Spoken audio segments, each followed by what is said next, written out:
berdasarkan kalian makannya. Saya selalu ngomong, misalnya kan saya punya YouTube nih, yang masih kecil lah dibanding Mas Atta, 3 juta gitu kan. Saya selalu ngomong, kalau orang lain 3 juta dirayain tuh biasanya. Misalnya atau naik 4 juta dirayain. Saya bilang, saya nggak akan pernah rayain. Kenapa? Ada yang kontak kan waktu itu.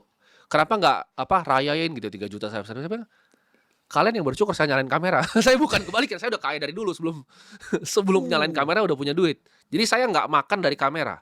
Jadi mau satu Indonesia benci saya tetap kaya gitu. Saya nggak peduli. Makanya saya nggak pernah ngerasa kepleset atau apa, karena selama itu opini yang saya memang keluarkan, masyarakat kan bisa tiba nggak suka sama orang. Kayak orang lagi bencananya bisa tiba orang nggak suka sama satu orang. Karena kenapa mereka pikirnya kita nggak tahu. Kita nggak bisa kontrol mulut semua orang. Gitu. Tapi kalau misalnya ada 1% aja orang yang terbantu, karena banyak Mas yang datang ke saya bilang, oh hidup saya tuh beneran berubah karena dengerin kontenmu. Itu menurut saya udah lebih dari cukup. Misalnya Mas Atta bikin kayak gini, ada yang bilang, oh karena nonton podcast Mas Atta hidup saya berubah, apa nggak seneng gitu kan. Jadi saya nggak gitu peduli sih orang mau ngomong apa. Oke, itu mental yang dibutuhkan tuh. Tanggapin atau nggak tanggapin suatu masalah itu nggak masalah gitu.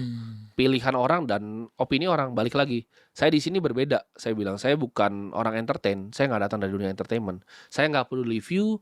Saya nggak peduli di cancel satu Indonesia. Selama saya rasa saya bermanfaat untuk orang, saya lakukan terus. Gitu. Dan menurut saya orang seperti Mas Atta dan influencer lain harusnya begitu. Jadi jangan takut sama brand. Karena banyak kan takut kena brand. Mereka takut ketika kena cancel brandnya ngambil mereka. Makanya saya encourage untuk kreator, mereka punya usaha di belakangnya. Jadi jangan cuma reliant on brand doang. Cuma mereka punya usaha yang ketika brandnya ini cabut dari mereka, ya ini masih bisa beroperasi tanpa takut. Saya gini, saya cabut dari Indonesia pun, saya nggak masalah kok gitu. Saya bisa hidup seumur hidup saya sampai mungkin 5 turunan tuh nggak habis gitu duitnya. Jadi aman gitu. Menurut saya aman-aman aja. Oke. Aman-aman aja. Percaya diri tinggi nih Mas. Ya, selama saya nggak melakukan hal-hal yang kan